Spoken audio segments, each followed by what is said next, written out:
to groove, there's no reason to prove. RTF Sports Talk. RTF Sports Talk. RTF Sports Talk. RTF Sports Talk.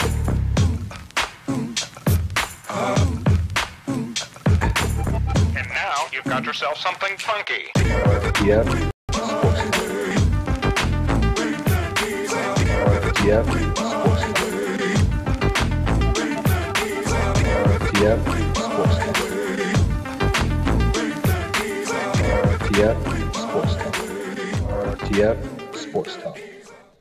And welcome to RTF Sports Talk. I'm the host of this fine establishment, Michael Buckheiser. I am joined today from Unpopular Opinion, Billy Hatton. Billy, how are you doing today? Doing all right. Ready to talk some sports, man. Let's get it. And we have Matthew Lyle back from a little vacay. How are you doing today, Matthew Lyle? I'm doing pretty good. Hopefully everybody can hear me well. I messed around and forgot to charge my phone, so I'm on 1%. And for you faithful iPhone users, know that on the new iPhone, you cannot charge and use headset in one swoop. So here we Good are. job, Apple. Okay, well, actually, Come through. Matthew, they do have a little splitter on Amazon right now, and I can post a link in the description for all you iPhone users, so you can charge and use your earbuds at the same time. So, but anyways, I know of the existence of that. I just not blessed to have that with me. Or you could just buy some ear pods, like those Bluetooth ear pods. Those things are pretty darn amazing. Once we get that RTF royalties coming in, I'll be more than happy to drop $150 on my headphones. Hey, and speaking of royalty, guys, so just if you would please subscribe to the channel. If you're watching us on Facebook Live, welcome to Facebook as well. If you're looking at us on YouTube, be sure to like, comment, and subscribe to the YouTube channel. And also be sure to share it as well. Sharing it is the best way you guys can help support the show. But let's get into today's show. And right off the bat, we'll start with you, Matthew Lyle. Lakers finally get their first win of the season last night. LeBron James goes for 19 points with 10 assists, and Lance Stevens adds 23 points off of the bench as the Lakers get their first win of the season, 131-113. Now, the question arises, is this a good win for the Lakers? Is it a big deal or no deal at all? So, Matthew, what is your thoughts on this? So I'm going to say no deal at all, and the reason that is this has nothing to do with the Lakers themselves. It's just this is a team that is a very young mixture. You know, these guys aren't playing together. You got some old vets, you got some young guys, and then you got arguably the greatest player in the league right now. So it wouldn't be a big deal. It's not a big deal that they won, and it wouldn't be a big deal had they started 3-0 and lost. This is early NBA season. With young, energetic guys, with one of the best players in the league. So I can't really get overly hyped, or I wouldn't get overly bummed no matter how the first 20 games of this season started. If they somehow bounce back and start 15-5, I'm still going to tell people proceed with caution. If they start 5-15, I'm going to tell people, hey, don't get your head down in the dumps. I know this is a very wide net that we're casting, but me and Billy talked about this a couple weeks ago. This team is anywhere from a 35-win team to a 50-win team, and this is anywhere from the 10th seed in the playoffs up to the 6th seed in the playoffs. So no matter where you fit in that spectrum, you shouldn't overreact to one way or the other. You know, if you were saying, man, I think the Lakers are going to make it to the Western Conference Finals, even though I think that's a bit served, if that's your thought, don't let that dream go. If you're thinking, man, I think LeBron's going to miss the playoffs for the first time since his rookie year. Ha, ha, ha, ha. And you're a LeBron hater. Don't let that hate go. That's still a possibility, win, lose, or draw. I mean, they did play the Phoenix Suns, who were the worst team in the league last year and equally could be again this year. But me just saying, like I said, I think the Lakers are anywhere from a 35 to a 50-win team. I'm not overly hyped off one win, but I wouldn't be overly disappointed had the shoe been on the other foot and they was 3-0 and lost to the same Suns team. So it's just early NBA basketball. I agree with Matthew's earlier point. I'm not really encouraged or discouraged. It's one game out of the 82 that they play is basketball. It's not football. It's not a need to win now. If anybody remember, back that 2010 Heat team, they started out the same way, and then they went on like a 19-game streak once they get it together. We know every time LeBron plays with new teammates, it's always a learning curve. They start out slow. This is nothing to be worried about. It's just this is the era of social media. I was talking to my dad the other day, and I was like, where else would we get an actual athlete or superstar where we talk about every single game that they play? Every single game LeBron James plays, we're going to dissect it. Is it a good win? Is it a bad win? Is it LeBron's fault? Is it the young guy's fault? It's always going to be something in this day. So for me, it's an okay win. I do have them in the Western Conference Finals. I don't think Houston is probably the better team. They have the better the team. I don't think any team will be able to beat a LeBron James team 4 times. That's the problem with me, other than the Golden State Warriors. So it's an okay win. It's one game. So, Matthew, let me ask you this follow-up question here. Lance Stevens gets 23 points off the bench. Is this encouraging for Lakers fans to see this? Yeah, I think it's funny how you said that. You worded it as Lakers fans to see this. Yes, Lakers fans, and I've always said this is going to be a very interesting dynamic this year because you have Laker fans, true purple and gold fans, who just want to see the playoffs. They just want to see a winning season. And then you got LeBron fans who have been to 8 straight finals, and they better not miss another. So it's a very interesting dynamic. But for Laker fans and a fan base itself, yes, it's always positive to see players contributing. If it's a guy that you picked up overseas and he's a 7'1", and he's super raw, you're excited to see him develop. If you get a guy like Josh Hart and he goes nuts, you're excited to see him develop. So, yeah, for an actual fan base, any time that a player appears to take that next step, which I guess if you're Lance Stevenson, you've been in the league quite a while, so I don't know how big the steps are going to be. But when you start seeing things gel, when you start seeing things come together, I mean, shoot, for a Lakers fan base, not for just your NBA fans, for a Lakers fan base, you have to be excited that you saw Brandon Ingram clock Chris Paul trying to stand up for his teammates. So when you're a fan, you look for everything to hold on to. So absolutely, seeing Lance Stevenson play well, you're absolutely going to hold on to that. Oh, yeah, I agree. I mean, but he is what it is. Just like Matthew said, he is what he is. But fan bases, you got to have something. And this is the first win of hopefully many for the Laker fans. I'm just a LeBron guy. So for me, it is what it is right now. But for, like Matthew said, for those hardcore Laker fans, they just want to see, hey, let's be playing late in the year. That's the only thing, late this year and into next year. So, yeah, I mean, Laker fans, I guess, be encouraged.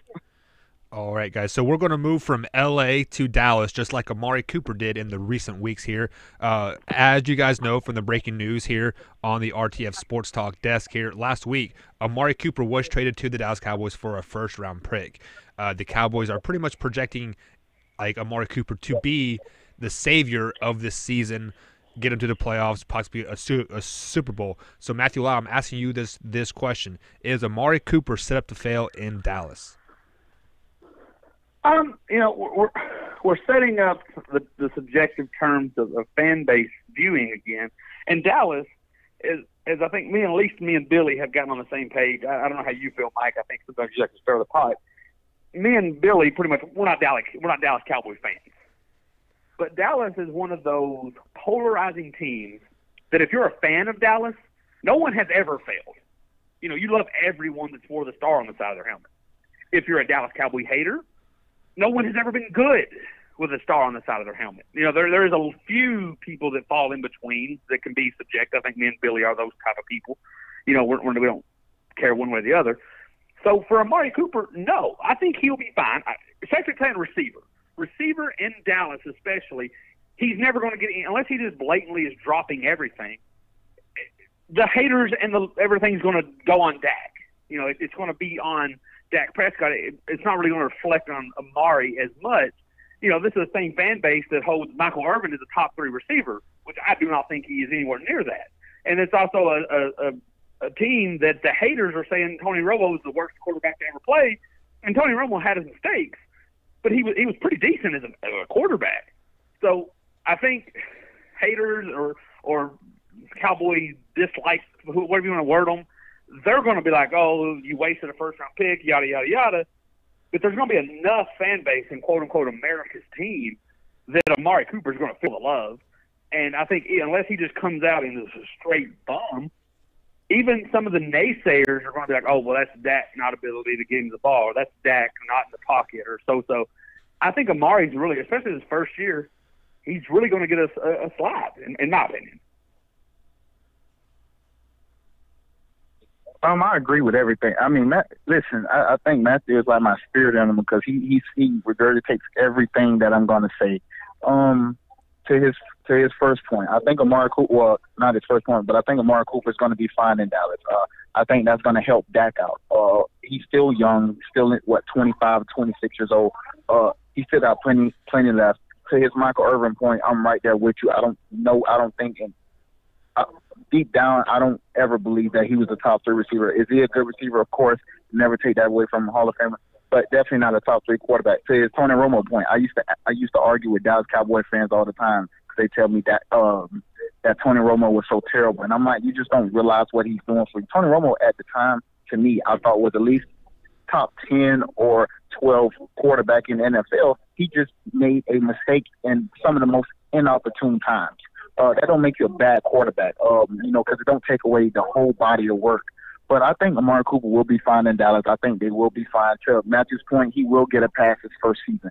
The only way that you get in Cowboys' bad grace if you start doing the Dez Bryant, start dropping a lot of passes that you should be getting, and then complaining that you're not getting the ball. So I think Amari Cooper will be fine in Dallas. I think they'll be fine. I think this should help Dallas and Ezekiel Elliott. I don't think anybody is more proud of this move than Ezekiel Elliott because now he's like, well, I got at least somebody with a resemblance that can take the top off and help me out. So I think he'll be fine in Dallas. Okay. Really, the only way, in my personal opinion, the only way this can fail for him is if the exact opposite happens. If he comes out here and there's 8 games remaining, and he puts on and he ends up with 800-900 yards receiving, and he puts up some Adam Thielen type numbers, and then he gets the big head, which he's never shot. You know, he played at Alabama, he played in Oakland, he's been a number 1 receiver for a while. He's never displayed these characteristics. But the only way I think that he could fail there is, aside from being absolutely trash, is if he was amazing and then got that Dez Bryant T.O. type ego, which doesn't fit him, and he's going to come across as a phony and he's going to make some mistakes. That's the only way I truly see him failing, and I don't think he's got that type of personality. I think he's going to actually – Billy brought up a great point with having Zeke in the backfield. He's going to see some nice coverages. Cole Beasley's going to benefit from this. I think this is really going to benefit in their favor. Now, was it worth the first-round pick? It's hard to say in the NFL. I don't know what first-rounders they had in mind next year. You never know who's coming out, who's going to shine, who's going to develop. But I really think this is a really good move for Amari. All right, so let me put a disclaimer out there off the bat. I'm a passive-aggressive Cowboys fan. The only reason why I root for the Cowboys is because they are my NFC team, but I'm a Chiefs fan at heart. So just putting that disclaimer out there. But let me add to what you guys are saying here. So I feel that Amari is set up to fail in the Cowboy land because, so Amari Cooper sets the Dallas Cowboys up to win, but the Cowboys don't set Amari up to win, if that makes any sense. They have not changed the offensive line to give Dak some more time in the pocket. They haven't changed play calling. They haven't changed coaches, which they need to. Jason Garrett's horrible. So in the end, if Amari Cooper doesn't get 100 yards catching each game, get 10 catches, 9 catches, I think in the eyes of Cowboys fans, that is going to be a fail. But Amari didn't fail the team. The team failed him. Do you guys understand what I'm saying there? I do, but I'm gonna build on that by saying, had he come from New England, where Belichick's off, or that offense and Tom Brady made him look really good, or had he came from like the Chiefs, where Patrick Mahomes is making everyone look good as receivers up there as far as numbers go, I think you have something to that point. But two reasons I don't think that holds up is A, everything negative you just said about the Cowboys having, the Raiders have worse. The Raiders don't even have the run game to pretend that they have an offense. The play calling has been atrocious. The line play has been horrible. The quarterback play has been horrible. So he's going from everything bad that you said the Cowboys are going to give him, he just came from worse.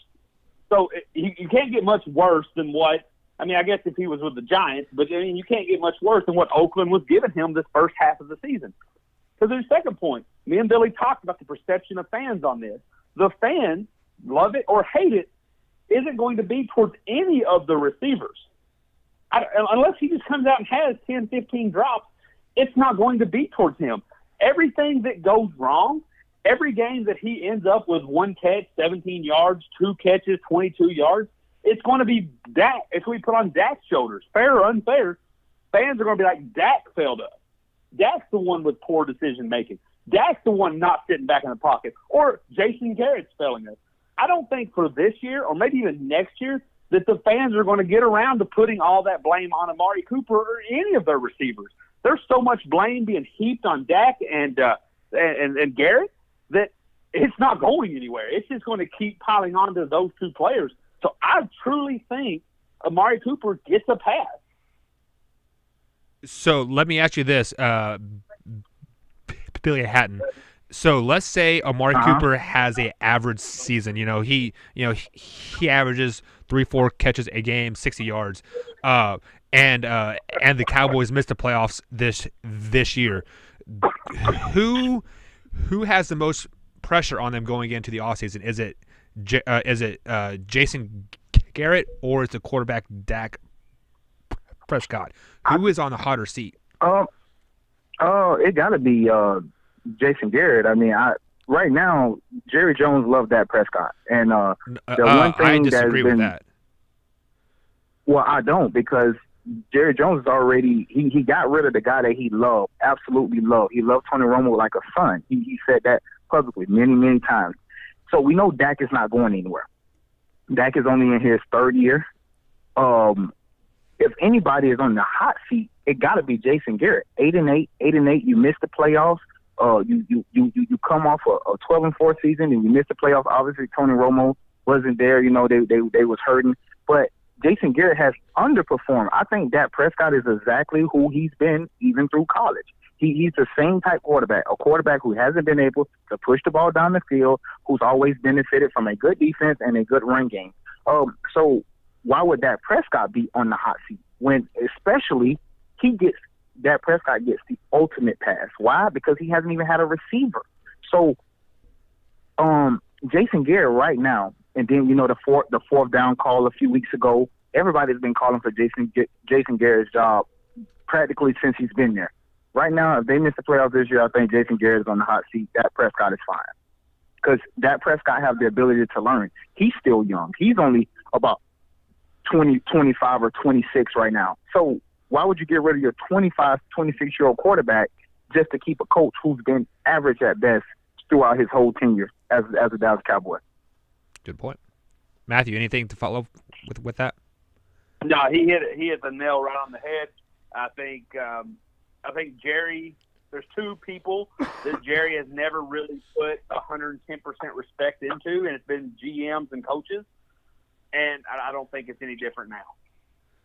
All right, so let's keep on our frequent flyer miles and go back to Kelly, and Golden State Warriors. Steph Curry drops 51 points last night in just 3 quarters of play, hitting 11 and hitting all three pointers on that 51-point game.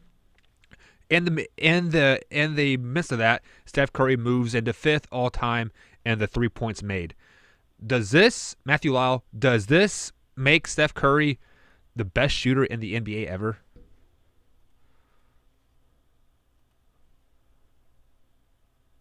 Let me find a way to straddle this fence in the best way that I possibly can, which I'm pretty good at this.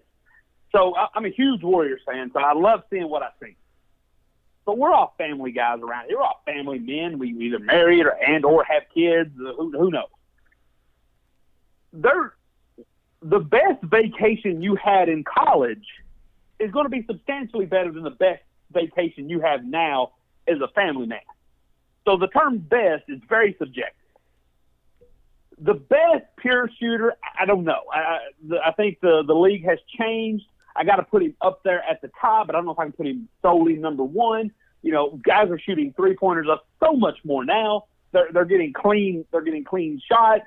You know, I had this conversation the other day that if the 96 Bulls played today's time period with all the rules, it wouldn't be Jordan, Pippen, and Rodman. It'd be Jordan, Pippen, and Kukoc. You know, because there'd be less emphasis on the physicality and more emphasis on the 3-point shot. But what I will say, he is the best. I would use the term best, and he is the most entertaining 3-point shooter. That kid takes shots. I say kid, he's older than I am. But that kid takes shots that would get your best 3-point shooters pulled. I don't care if it's Ray Allen. Ray Allen would be on the bench for at least 2 minutes if he took some of those shots. Steve Kerr would be yanked if he took some of those shots. So these guys would be benched for shots that you would consider as last-second heaves, desperation shots, buzzer beaters, anything like that. He's shooting them for just the fun of the game. You know, one of the things that I thought was very interesting, he went to lob to Kevin Durant. It got rejected. The team got hyped, only to have Steph hit a 3-pointer that got turned into a 4-point play because he got fouled. So I don't know where you would put it. I don't like putting just 1, 2, and 3. I put him. He's up there in the penthouse of top-notch shooters. But when it comes to entertaining, there is no better. Because this kid will shoot it from the logo. He'll shoot it from the coaching hash. He'll shoot it from one leg, 2 leg, knees, sitting on his rump, and they're going in. So, I mean, it's one of those questions, like, do you consider the Harlem Globetrotters some of the best basketball players in the world? I don't know. But he's got to be one of the most entertaining shooters of all time. I'm going to take a line out of Matthew's book. I'm right there with him. I don't know if I would say best, but I will say this. He's definitely in the room. And that's about it. That's all I can say. He may be one of the greatest shooters of all time. I mean, you see how much fun he is. I remember a couple years ago, right in overtime, he hit that deep 3 right in Russell Westbrook's face. From basically half court, and just, I mean, it's nothing. That's the type of stuff that we got accustomed to seeing Steph Curry do. So when I say he's the best, I don't know. I think Matthew put it best, but he's right up there.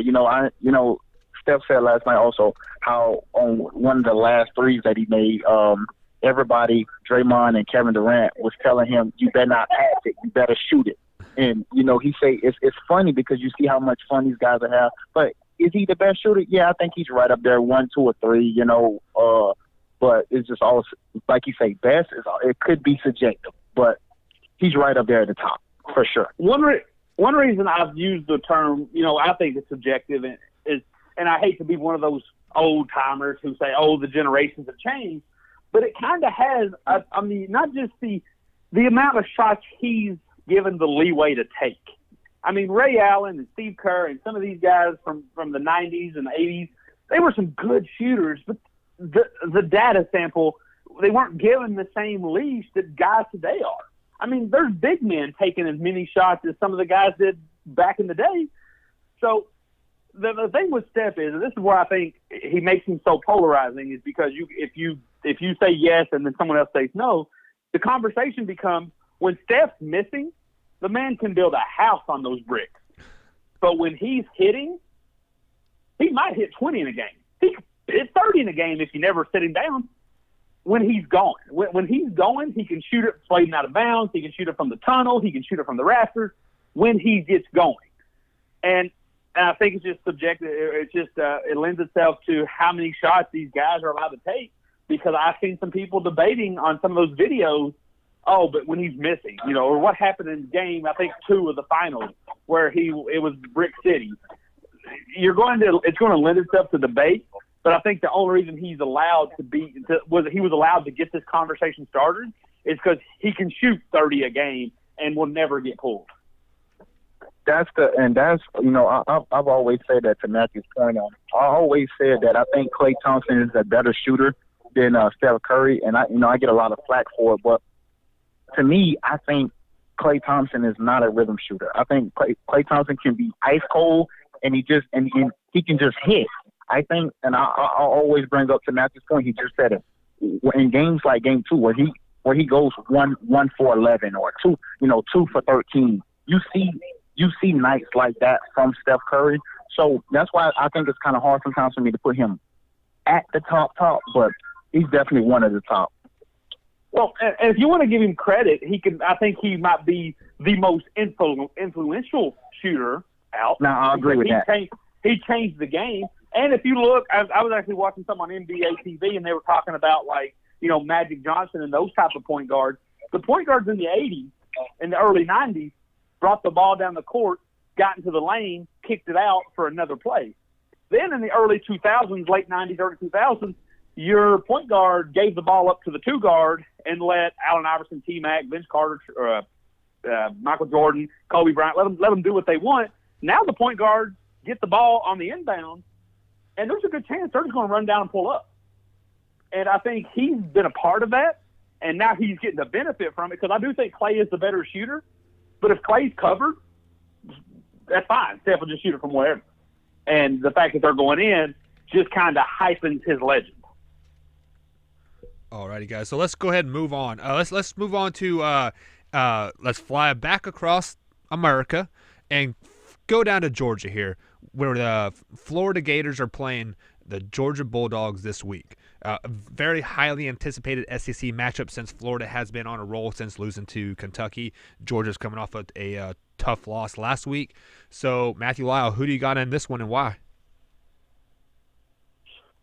Well, I'm going to go with my heart and my head on this one. You know, for my own team's benefit, I need Georgia to win this one. I need Florida to take that second loss, because in theory, Georgia has 1 loss. We can beat them, give them a second, and tie up the SEC East. But also, even if I had no dog in that race, I would still say that I think Georgia's just a little bit of a better team. I think the Florida offense is very questionable, and I know you got some questions. You can always ask some questions about Georgia's passing game with the receivers and trying to replace Chubb and Mitchell or Sonny. Sonny Mitchell. Sorry, drawing a blank here. But I do think there's more questions about Felipe Frank and that offense than I got with Fromm and that passing game. And I think Georgia just seems to have their number here of late, and I think Georgia's going to be able to pass it out. On a side note, Billy said that we're connected at the brain. That's why I always like going first, because I answer off raw emotion. And Billy, I'm going to pass it off to Billy here, because Billy's going to hit you with some numbers. But I just think in my gut, I think Georgia's a better team. I think Georgia needs it more. Georgia is going to eventually start trying to get back to what resemblance of a team they were last year. That's why I think Georgia will win it. What say you, Billy? You going to follow me up on this one? Just a I think we're reminder, going you to guys' disagree on numbers this aren't one. very well on this one. Yeah, I think we're going to disagree on this one. And I thought about taking Georgia. At least I'll be right. I thought about taking Georgia in this game. And it seemed like Matthew know me like he's been knowing me for all my life or something. You know, he just said, I'm going to come with the numbers. I got a few for you. Both teams are allowing 16 points per game defensively. Georgia scoring 39 points, Florida scoring 35 points. To Matthew's point about Felipe Frank, some games he'll look like he's a good college quarterback. The next game he'll look as if he's never played a lick of football in his life. I think I have more questions with Fromm right now than I do with Felipe Frank. Felipe Frank has been playing pretty good as of late, and Fromm, is he going to start? Is the other kid is going to start? Who's going to get the goal? Well, I know Fromm is going to start, but is he going to play bad? And then they have to go to Fields. So I'm kind of close to this rival. Obviously, being from Florida, Georgia is only like 30 minutes away from where I'm from. Well, you know, I'm going to go Florida. As much as it pains me as a Florida State fan, I'm going to go Florida to win this game. You know, I said a couple weeks back before Georgia and LSU played, and I said if Georgia loses game to LSU going to a bye and then having to come off that bye and play Florida, that could be really it's a mental game. You know, football is physically, but it's more mental, you know. And I think losing that game, now you got to go play Florida, a team who's been pretty good as of late. You know, they come along, as Mike said, from that loss to Kentucky. They've been playing some really good football. Struggled a little bit against Vanderbilt, but they got it going and pull it off. You need those tough games like that. I think Florida comes away with the win. Narrow margin by three to 6 points. And just a shameless plug here. If you guys have Netflix, you need to watch the show called QB1. It actually highlights Jake's Fromm senior year of high school going to Georgia. It's actually a really good watch. So just for those Netflix people out there looking for something to binge watch this weekend, there you go. So now, final topic of the day. Let's move back to the NFL, or to the NFL actually here. You have Miami Dolphins versus the Houston Texans tonight on Fox. Kickoff, I believe it's 8:20 Eastern time. I'm not 100% sure. But Matthew, who do you got in this one and why? Give me the Dolphins. It's Brocktober, first off. It's still Brocktober, so I got to ride that. I just think they're able to beat the teams that are status quo. They look like the type of team this year that is going to get wins when you don't really care about them getting wins. Now, when it comes time for them beating the Patriots or when them beating somebody in the playoffs, if they get there, I wouldn't bet a penny on them. But from watching them, the defense seems to be flying around pretty nicely. They got some playmakers when they get the ball in their hands. I think Wilson might be out on this one, but I like what Brock's bringing, or Brock Osweiler. So I'm going to give them the edge just by a little bit. But, I mean, in those Thursday night games, it's tough to tell. But I'm going Dolphins on this. Just a gut feeling. Just hang on. Albert Wilson is on IR, so he is out for the rest of the year, Matthew, just to let you know. Oh, okay. Yep. Are you ready for this, Matthew? Yeah, let's get it. I'm going to Dolphins as well. So, you know, our record is not that great when we pick. But I think Dolphins win this. I think the Texans is just a mediocre team. You know, Deshaun Watson really, you know, it seems like he's taking a step back since that knee injury. I think DeAndre Hopkins is you know, fantastic. Probably top 2-3 receiver in all of the NFL. You know, but I just think, as Matthew pointed out, the Dolphins is going to be really good this year at beating up on teams that nobody really care about. I wouldn't bet, as you say, I wouldn't bet a penny on them to beat anybody worth something. They started out the season hot, and since that Patriots loss, they've been going down. They won, you know, the overtime game against the Bears. Probably could have lost that one. But I think they come away with the win tonight against the Texans, a really, really mediocre team. But I think they win by 10 tonight. So fair to say Texans are going to get a win, so we can talk about that. Yeah, so since you guys are picking the team on the road and you both picked the same team, I got to go Houston all day. I mean, Mike, you should, and you don't even need to follow up with any actual words or facts or anything. The fact that me and Billy are on the same page should be all you need. That's all you need. Give you all the L's right now. But as always, guys, thank you for joining us. Matthew, give us a little plug about your show coming up. I believe it's next week. You start, right? Yes, if everything holds true, I'm working on some other things as far as career-wise goes. But, yes, I plan on rolling out the first ever episode of Crossing the Line. We're going to talk about some of the things that really I guess if you were to watch ESPN all day, you would know all the facts. It's not going to be the biggest headliners I don't really want a lot of debate. I'm not a very debating guy. I get off track very easily. So I think me and Billy, if Billy comes on, will go very well. Mike, I don't know. You seem to be a bit of an instigator, so we'll be interested to see when you finally come on which Billy I get or which Michael I get. Because there's the Mike that's level-headed, and I can talk all day to that Mike. Then there's the Mike that just likes to get things stirred. That's going to be an interesting one. But like I said, hope to have you guys on multiple times. I think we a lot of times are on the same page, and I'm excited to get that ball rolling. Now, I'm not. One last thing I would like to see if I can get some quick thoughts on. We always seem to skip the 9:30 game. Who do we got in that? What is the Europe game next week? Is it Jacksonville versus the Eagles? Not for sure. Let me look. I believe it is. I believe it is Jacksonville and Philly. So who do you got, Billy? I got Philly. Jacksonville has really underperformed. I was going back and forth with Mike DeRico. He's the ESPN guy for the Jacksonville Jaguars, and I told him before the season started that they were going to regret paying Blake Bortles, and he told me how Blake Bortles was so good. And I wonder how he's feeling about that right now. I got Philly winning. Carson Wentz seemed to be playing really good ball since he came back. The Eagles, I just think the Eagles are the better team. I got the Eagles. Yeah, I got the Eagles too on this, and I know we should never guess together, but it's just easy not to. I do. Yes, the Eagles did blow a 17-point lead, but I don't think the Carolina Panthers are that bad. I think they potentially could be a playoff squad. So I think the Eagles are just trying to figure out how to get to where they were last February with Carson Wentz, where they wanted to be, but they had to make some changes due to some injuries. I think they're trying to get back on that page.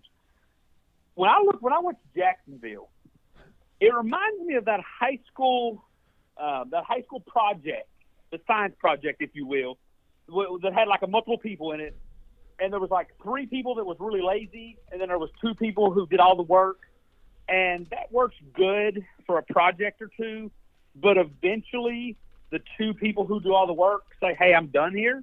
I'm not going to keep dragging you guys to an A or to a B+. I think that's what I'm seeing here. This defense for the last 2 years have really drugged this offense on. And then you had Leonard Fournette who would come in and contribute here and there. But with Leonard Fournette out, that offense just looks atrocious. And I think that defense is saying, hey, we're tired. All right, guys. So it looks like we lost connection with Billy and Matthew there. So, as always, guys, thank you for joining us here on RTF Sports Talk. Like I said, I am the host of the show, Michael Buckheister. We are live every Tuesday and Thursday at 1 p.m. Eastern Time. We're going to start going live on Facebook and YouTube. And if you're on Twitch as well, we're live on Twitch as well now. And then we are live at 9:45 a.m. On Sunday. I'm sorry. Matthew sent me a text here. I kind of lost thought there. But so just to reiterate, we are live Tuesdays and Thursdays 1 p.m. Eastern Time. Sundays morning 9:45 a.m. Eastern Time as well. If you're watching us on Facebook, feel free to click on that YouTube link. Give us a like and a comment. Preferably subscribe as well. If you are enjoying what we're doing here, be sure to click that bell icon because we do give breaking news every time, breaking news happens in the NFL, NBA, college football, college basketball, etc. Billy and myself go live, 2, 3, 4 times a day, giving you guys that breaking news, giving you a little bit of insight of what's going on if you aren't glued to a TV all day like most people are here.